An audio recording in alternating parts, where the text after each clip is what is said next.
Everyone, Radhe Radhe, welcome back to my channel. तो आज की हमारी वीडियो होगी डीएसएसबी के लिए। जी हाँ, आप लोगों ने बहुत सारे कमेंट किए हुए थे कि डीएसएसबी के लिए मैं टारगेटेड वीडियो बनाऊं।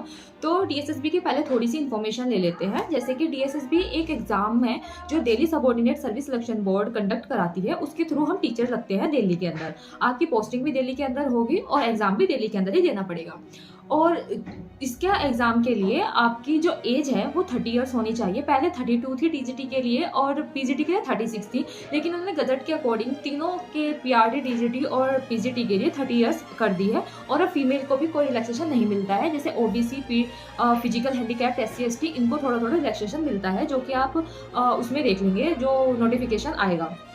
और रही बात अब हमारे ग्रेजुएशन के सब्जेक्ट्स की, तो जैसे कि हमने 3 साल का जो भी ग्रेजुएशन किया हुआ है बीए बीएससी, तो उसमें हमने कम से कम 2 साल अपना जो सब्जेक्ट है, जैसे कि मेरा मैथ्स है, मेरा तो तीनों साल ही बीएससी था, मैथ्स था। लेकिन जैसे कि कभी किसी किसी की यूनिवर्सिटीज़ का ऐसे होता है कि लास्ट ईयर में वो चेंज हो जाता है, तो आपने कम से कम वो 2 साल तो अपना सब्जेक्ट, कंसर्न सब्जेक्ट पढ़ा हो और आपके 50% मार्क्स आए हों। और अगर आपके अब इन्होंने एक रिलैक्सेशन दे दिया है कि अगर 50% मार्क्स भी ना हो तो आपने पोस्ट ग्रेजुएशन किया हो और उसमें आपके 50% मार्क्स हो, तो ये है। और एक होता है जैसे कि 4 साल का डिप्लोमा होता है, जैसे बीए बीएड बीएससी बीएड, तो उसमें भी आपने 3 साल तो कम से कम अपना सब्जेक्ट पढ़ा हो और आपका सीटेट लेवल 2 पास हो। तो ये सब कुछ एक पूरा का पूरा इनकी रिक्वायरमेंट होती है अपने एग्जाम में बैठने के लिए। तो 30 ईयर्स की एज ऐसा है कि ये बहुत ज़्यादा कम है मेरे हिसाब से, तो क्योंकि बच्चे को पहले ग्रेजुएशन पास करनी होती है, बीएड करना होता है, सीटेट करना होता है।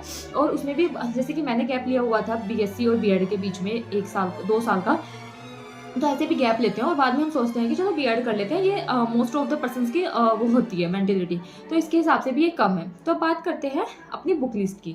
तो मैं आज पार्ट 1 की स्ट्रेटेजी बताऊंगी, जो कि पीआरटी और टीजीटी दोनों के लिए सेम होगी।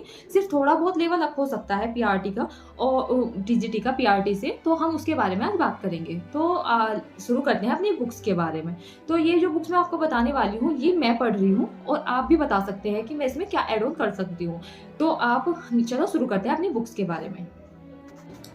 तो चलिए अब आप बात करते हैं अपनी बुक्स के बारे में। तो हम सबसे पहले स्टार्ट करेंगे रीजनिंग से। तो रीजनिंग की मैंने जो प्रैक्टिस सेट लिया हुआ है, मैंने जो है ये वाली राकेश यादव सर की बुक्स है एसएससी के लिए।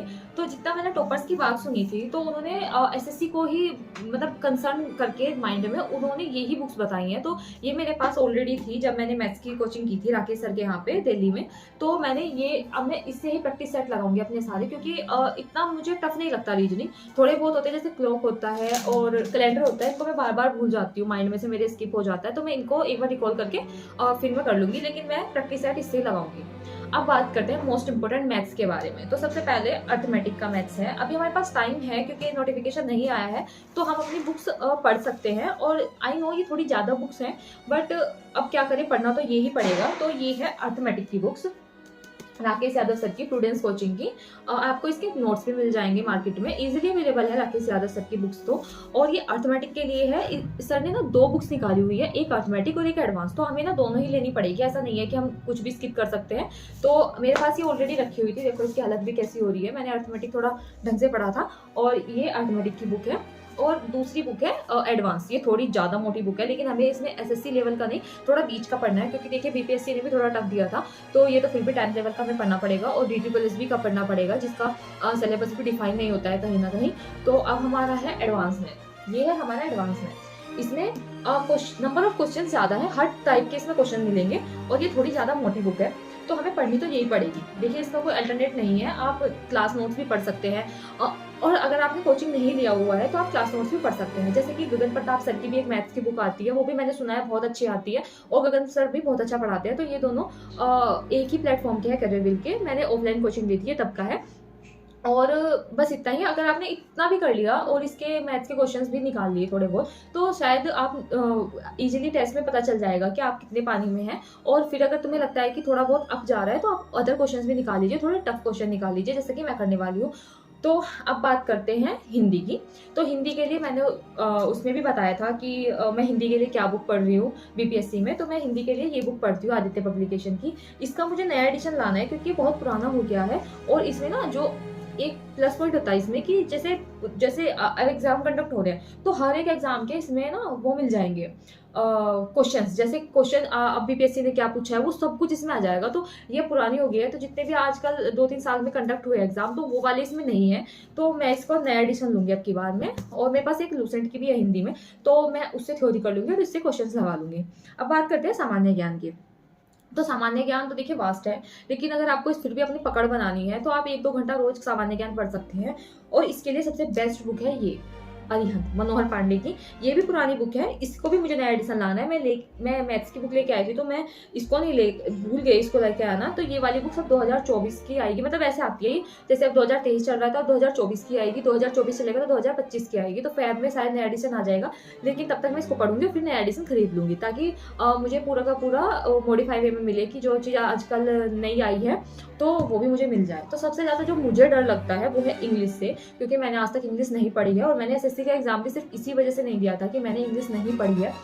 तो अब मैंने मेरी जो रूममेट है साइड में, तो उससे मैंने उसकी इंग्लिश की बुक्स मांग ली है, क्योंकि उसके पास नीतू मैम की बुक्स है, और जो सर थे मतलब जो टॉपर्स थे उन्होंने भी नीतू मैम की वॉल्यूम 2 बताई थी, लेकिन उनके पास में 3 बुक्स है। नंबर 1 है वॉल्यूम 1, इसमें आपको पूरा का पूरा वो मिल जाएगा कि रूल्स एंड रेगुलेशंस सब कुछ मिल जाएगा, और ये बुक अच्छी है। वॉल्यूम 1 हमें पढ़नी तो ये है, और दूसरी है वॉल्यूम 2, इससे हम प्रैक्टिस कर सकते हैं। वॉल्यूम 2 इससे हम प्रैक्टिस कर सकते हैं, प्रैक्टिस के लिए बहुत अच्छी बुक है। तीसरी है वोकैब। अब देखिए वोकैब तो हमें करनी पड़ेगी, इसमें तो हम कुछ कर ही नहीं सकते। वोकैब मुझे भी नहीं पता अभी मुझे कैसे पढ़ना पड़ेगा, लेकिन मैंने ना अभी मैं आपको बताऊंगी आगे कि मैंने क्या किया हुआ है। तो अब हमें ये सब बुक्स तो पढ़नी पड़ेगी, ये बुक्स तो मस्ट है। अब इसका कोई अल्टरनेट नहीं है कि आप ये कर लीजिए वो कर लीजिए, तो ऐसा कुछ भी नहीं है। तो अब एक और चीज़ है, जैसे कि अगर आपको थोड़ा बहुत बेस बनाना है, तो एक मैं किसी को प्रमोट नहीं कर रही हूँ पहली बात तो। दूसरा, आप टीचिंग बाय रोजगार विद अंकित पे आचार्य बैच करके ऐप पे एक फ्री में ना वो पड़ा हुआ है फोल्डर DTSSB और सुपर टेट के लिए। तो आप अपने जो टॉपिक्स हैं थोड़े बहुत वहाँ से क्लियर कर सकते हैं। उन्होंने सब कुछ पढ़ाया हुआ है सुपर टेट के लिए और DTSSB के लिए। आचार्य बैच है, फ्री में बैच है। तो मैंने ना वहाँ से अपनी इंग्लिश जो है थोड़ी करी है, इंग्लिश थोड़ी सारी की सारी मैंने क्लास ले ली थी पहले, और मैंने वहाँ से भी कर लिया है। तो आचार्य बैच है, और आप वो फ्री में इन्होंने अवेलेबल किया हुआ है, तो आप वहाँ से भी पढ़ सकते हैं। और अभी सिर्फ इतना ही हम स्टार्ट करेंगे, कल मैं पार्ट 2 के बारे में बताऊंगी। तो पार्ट 2 के स्ट्रेटेजी के बाद हम डायरेक्ट अपने ब्लॉग्स पे आएंगे और अपनी पढ़ाई स्टार्ट करेंगे, क्योंकि ऑलरेडी बहुत डिले हो गया है और रोज मेरी तबीयत खराब हो रही है, पता नहीं मुझे क्या हो गया है। उसके बाद में हम स्टार्ट करेंगे अपनी स्ट्रेटेजी, और स्ट्रेटेजी में हम पूरा डेडिकेटेडली पढ़ाई करेंगे DTSSB के लिए। तो आज के लिए बस इतना ही है, और आप अपने कॉम्बिनेशन तो चेक कर लीजिएगा, और फॉर्म के लिए एलिजिबल हो जाइएगा। तो बहुत ज़्यादा जल्दी फॉर्म्स आने वाले हैं, आप लोग बिल्कुल भी फिक्र मत कीजिए कि कब आएंगे, हम अपनी तैयारी को रखेंगे, जब तक फॉर्म आएंगे आ जाएंगे। तो बस आज के लिए इतना ही, अब मिलते हैं कल। राधे राधे।